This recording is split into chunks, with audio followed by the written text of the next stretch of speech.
आत्मीय भाइयों एवं बहनों, आपको जन्म शताब्दी पुस्तक माला 98 प्रवचन श्री राम शर्मा आचार्य। विषय संस्कृति की अवज्ञा महंगी पड़ेगी। आइए सुनते हैं गुरुदेव के प्रवचन। आवाज हमारी। गायत्री मंत्र हमारे साथ साथ। ओम भूर्भुवः स्वाहा तत्सवितुर्वरेण्यं भर्गो देवस्य धीमहि धियो यो नः प्रचोदयात्।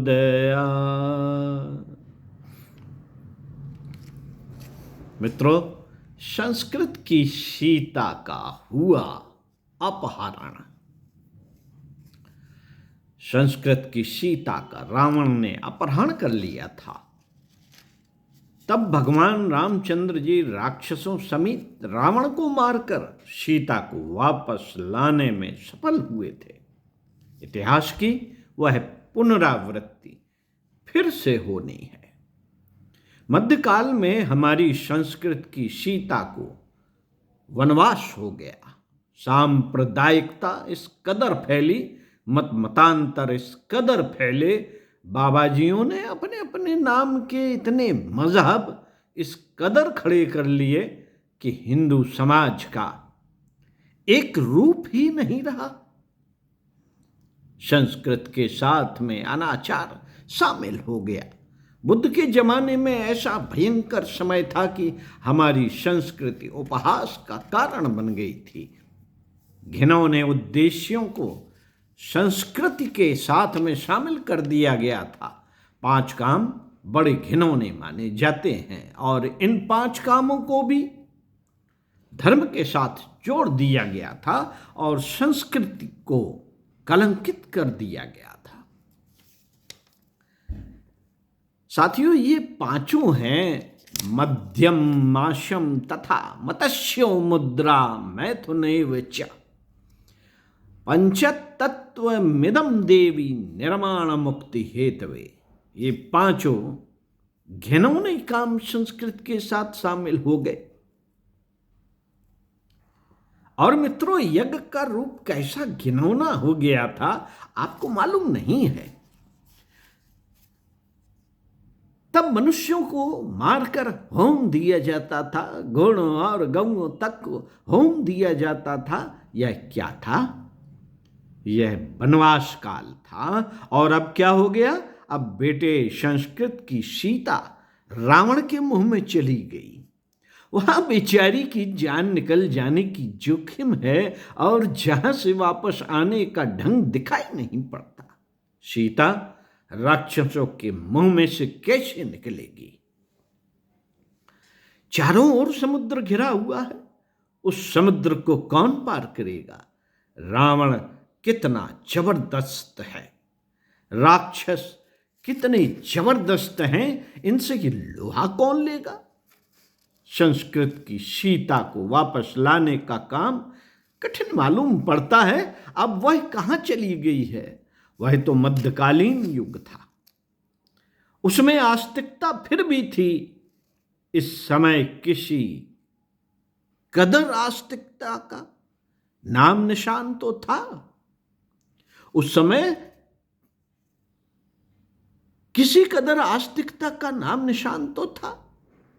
राम रहीम का जिक्र तो आता था, यज्ञ की कोई बात तो कहता था, धर्म का कोई नाम तो भी लेता था। लेकिन मित्रों, आज इस लंका के जमाने में रह रहे हैं। आज हम लंका के जमाने में रह रहे हैं, जहां की धर्म को अफीम की गोली कहा जा रहा है। पढ़े लिखे लोगों में जाइए और उनसे जानिए कि धर्म क्या है, तो वे यही कहेंगे कि धर्म यानी अफीम की गोली, जिसको खा करके आदमी मदहोश हो जाता है, कर्तव्यों को भूल जाता है। समझदार लोगों में, बुद्धिजीवी वर्ग में संस्कृत के लिए यही शब्द इस्तेमाल होता है। अफीम की गोली और भगवान के बारे में दार्शनिक नीत्शे का एक वचन मुझे बार बार याद आ रहा है और खटकता भी रहता है। नीत्शे यूं कहते थे कि खुदा मर गया और मरे हुए खुदा को हमने इतना नीचे दफन कर दिया है कि अब उसके दोबारा जिंदा होने की कोई उम्मीद नहीं है। वह अब दोबारा नहीं जी सकेगा। खुदा को अब हमने मार दिया। नास्तिक नीत्शे कहता था कि खुदा नाम की कोई चीज दुनिया में नहीं है। जो कुछ खुदा के नाम पर दुनिया में पाया जाता है वह केवल वहम है और हम इस वहम को दुनिया से मिटाकर छोड़ेंगे। साथियों, नीत्शे तो अब नहीं रहा, लेकिन उसका काम, फिलॉसफी का काम साइंस ने अपने कंधे पर उठा लिया। साइंस ने कहा कि परमात्मा की अब कोई आवश्यकता नहीं और धर्म की कोई जरूरत नहीं। डार्विन ने कहा कि अगर आप धर्म के मामले में दखल देंगे तो आदमी को मानसिक बीमारियां हो जाएंगी। मनोविज्ञानी फ्रॉइड ने कहा कि ये बहन है, ये बेटी है और इसके साथ साथ में ब्रह्मचर्य है और यह आपका पतिव्रत धर्म है। अगर इस तरह की बेकार की बातें फैला देंगे तो आदमी के दिमाग में कॉम्प्लेक्स पैदा हो जाएंगे और आदमी को मानसिक बीमारी हो जाएगी। आदमी को उच्छृंखल रहने दीजिए, स्वेच्छाचार करने दीजिए। जैसे कि जानवरों में स्वेच्छाचार होता है, वैसे ही आदमी को भी स्वेच्छाचार का मौका मिलना चाहिए। ये कौन कहता था? डार्विन से लेकर फ्रायड तक ने यही बातें कही। मित्रों, इंसानी जीवन तबाह हो जाएगा। अभी मैं आपसे विज्ञान की बातें कह रहा था, नास्तिकवादी दर्शन की बातें कह रहा था, लंका की बात कह रहा था। आपको तो मालूम नहीं है, आप तो हमारे संपर्क में रहे हैं, उनके संपर्क में थोड़े ही रहे हैं।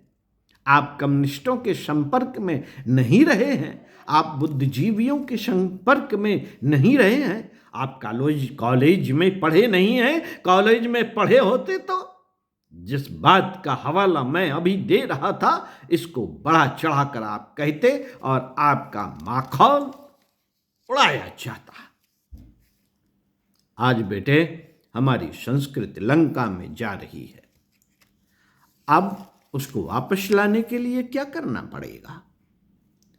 अगर संस्कृत वापस ना आ सकी तो दुनिया तहस नहस हो जाएगी, दुनिया मिट जाएगी, दुनिया जिंदा न रह सकेगी, परलोक खराब हो जाएगा, स्वर्ग नहीं मिलेगा, मुक्ति नहीं मिलेगी। बेटे, इन बेकार की बातों को जाने दीजिए। स्वर्ग की, मुक्ति की, परलोक की, चमत्कार की बातें मैं नहीं कहता। मैं तो इंसानी जीवन की बात कहता हूं, इस संसार की बात कहता हूं। अगर हमारी संस्कृति और धर्म, जिसको हम आस्तिकता कहते हैं, जिंदा नहीं रही तो दुनिया तबाह हो जाएगी, हमारे ग्रस्त जीवन का सफाया हो जाएगा, पारिवारिक जीवन ऐसे खत्म हो जाएगा जैसे कि जानवरों में खत्म हो गया है। कुत्ते का कोई कुटुंब होता है? कोई कुटुंब नहीं होता। कुत्ते की कोई औरत होती है? कोई नहीं होती। कुत्ते का कोई बाप होता है? कोई नहीं होता। कुत्ता क्या होता है? कुत्ता अकेला होता है। मित्रों, इसी तरीके से इंसान को क्या करना पड़ेगा, कुत्ते के तरीके से अकेले रहना पड़ेगा। और औरत क्या होती है? अरे साहब, धर्म पत्नी को कहते हैं जिसके साथ शादी होती है। शादी किसे कहते हैं? मौसम को शादी कहते हैं। एक साल एक बीवी से शादी की, अगले साल उसे भगा दिया, दूसरे साल दूसरी शादी कर ली। तब आप कितने साल तक जवान रहेंगे? आप कितने साल तक जवान रहेंगे? हम 50 साल तक जवान रहेंगे और कोशिश करेंगे कि 50 औरतें आ जाए, हर साल एक नई आ जाए और दूसरी चली जाए। बेटे, यूरोप में यही हो रहा है। अब स्त्रियां भी इसी तरह करेंगी। जो बातें मर्दों पर लागू होती हैं वही बातें औरतों पर भी लागू होती हैं। कोई दाम्पत्य जीवन नहीं है। यह महीने भर पीछे बदल सकता है, 2 महीने पीछे बदल सकता है। आज शादी ब्याह हुआ है, कल तक यह चलेगा कि नहीं इसकी कोई गारंटी नहीं है। आज सारे यूरोप में यही हो रहा है। मित्रों, पारिवारिक जीवन नीरस, तहस नहस। आज गृहस्थ जीवन में क्या हो रहा है? माँ बाप किसे कहते हैं? माँ बाप उसे कहते हैं जब तक कि लड़का नाबालिग रहता है और जब तक वह जिसके सहारे रहता है उसका नाम होता है माँ बाप। जब वह बड़ा हो जाता है तब माँ बाप का बेटे से कोई ताल्लुक नहीं है और बेटे का माँ बाप से कोई ताल्लुक नहीं है। जानवरों में जब तक बच्चा छोटा होता है उसकी माँ उसका ध्यान रखती है और जब बच्चा बड़ा हो जाता है तो सींग मार देती है। नहीं साहब, बड़े बच्चे से भी मोहब्बत होनी चाहिए। क्यों? बड़े बच्चे से क्यों होनी चाहिए? छोटे बच्चे को तो नेचर चाहती है कि उसका कोई गार्जियन होना चाहिए। नेचर के दबाव में क्या चिड़िया, क्या मेढक, क्या औरत, क्या मर्द, सब दबाव मानते हैं और जैसे ही बच्चा बड़ा हुआ मोहब्बत खत्म हो जाती है। खत्म हो जाती है मोहब्बत और बच्चे भाग खड़े होते हैं। आज यही हो रहा है। मित्रों, आप संस्कृत को खत्म कर रहे हैं या करना चाहते हैं? संस्कृति खत्म होगी तो हमारा पारिवारिक जीवन तहस नहस हो जाएगा। अगर हमारा बुद्धिवाद जिंदा रहा और हमारा अर्थशास्त्र जिंदा रहा तो फिर क्या होगा? अर्थशास्त्र के हिसाब से आपने हर एक ने स्वीकार कर लिया है कि बुढ़े बैल की कसाई के हाँ आ रहे अर्थशास्त्र ने के हिसाब से आपने हर एक ने स्वीकार कर लिया है कि बुढ़े बैल को कसाई के यहाँ जाना चाहिए, क्योंकि बुढ़े बैल को रोटी नहीं खिलाई जा सकती। दुनिया के 99% जानवर कसाई के यहाँ चले जाते हैं।